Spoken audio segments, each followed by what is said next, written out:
Ya, Assalamualaikum warahmatullahi wabarakatuh. Pemirsa, saat ini kita berada di Terminal Tanjung Pinggir.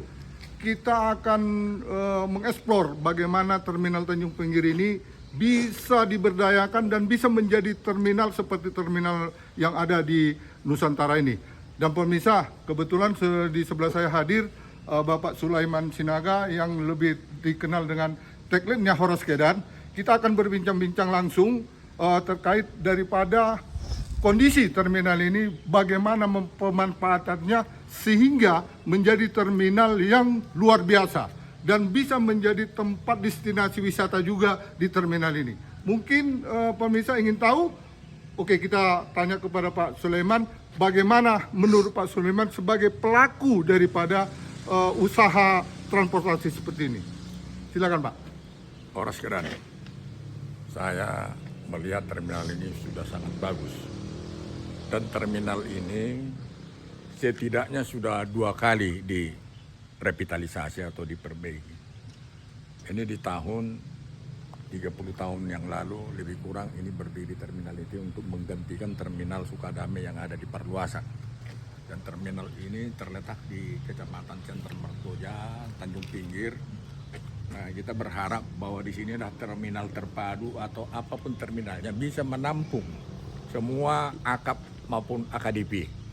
Ya, apa yang disampaikan oleh Wakasatpel tadi bahwa wewenang itu lebih besar di tangan Pemko atau di tangan wali kota untuk mengarahkan semua kendaraan berlabuh berterminal di Tanjung Pinggir ini.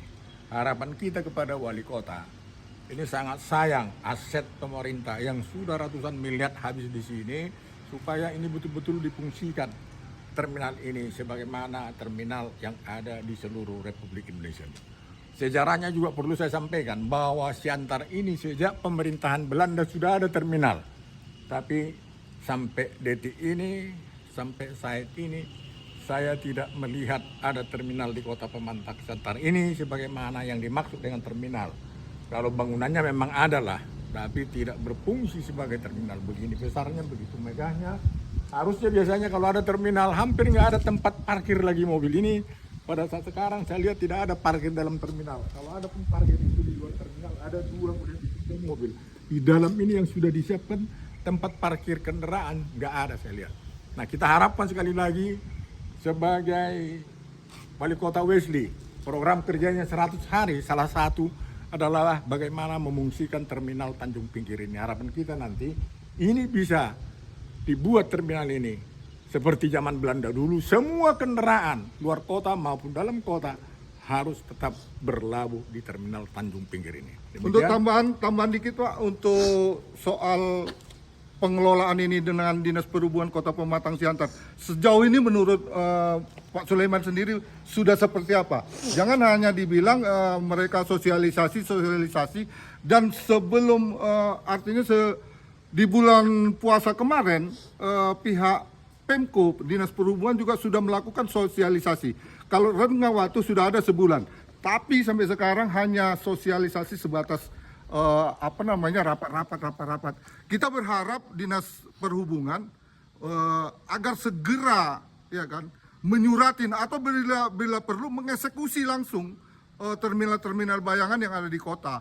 Dan itulah salah satu membuat kemacetan yang ada di Kota Pematang Siantar. Menurut Pak Sulaiman sendiri, apa kira-kira solusi yang harus dibuat oleh pihak Dinas Perhubungan Kota Pematang Siantar sehingga ini langsung jadi? Kan yang dikatakan Dinas Perhubungan itu tentu ada perangkat berapa, mungkin banyak di sana pegawai Dinas Perhubungan. Tugas mereka namanya juga Dinas Perhubungan mengatur lalu lintas. Kalau ada yang melanggar peraturan usir, kalau ada bus-bus, ya ada otobus yang membuat terminal bayangan seperti di Ramayana, di Jalan Sutomo, usir, jangan dikasih di sana. Bila penting tangkap, bekerja sama dengan polisi supaya ditilang, melanggar. Sehingga kalau ada yang di sana ditilang, saya pikir mereka tidak mau ke sana. Dia akan terpaksa kemana? Ke terminal. Karena di terminal memang inilah tempatnya, tidak akan ditilang.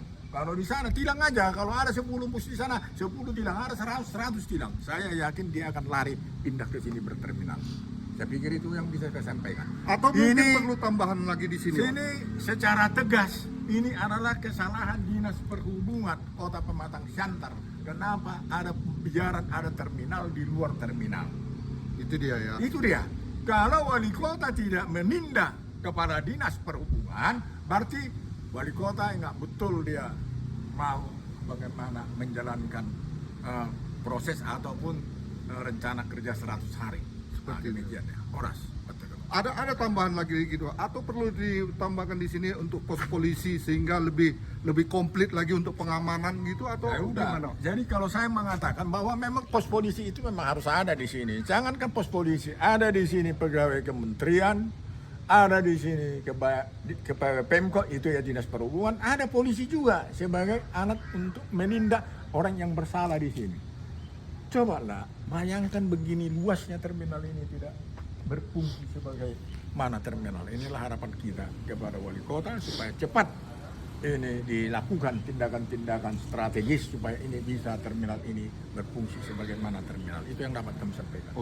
Oke pemirsa, demikianlah bincang-bincang kita dan ini akan kita tindak lanjutin dan kita akan menelusuri langsung bagaimana proses daripada pemerintah Kota Pematang Siantar untuk melakukan eksekusi terminal-terminal bayangan yang ada di dalam kota.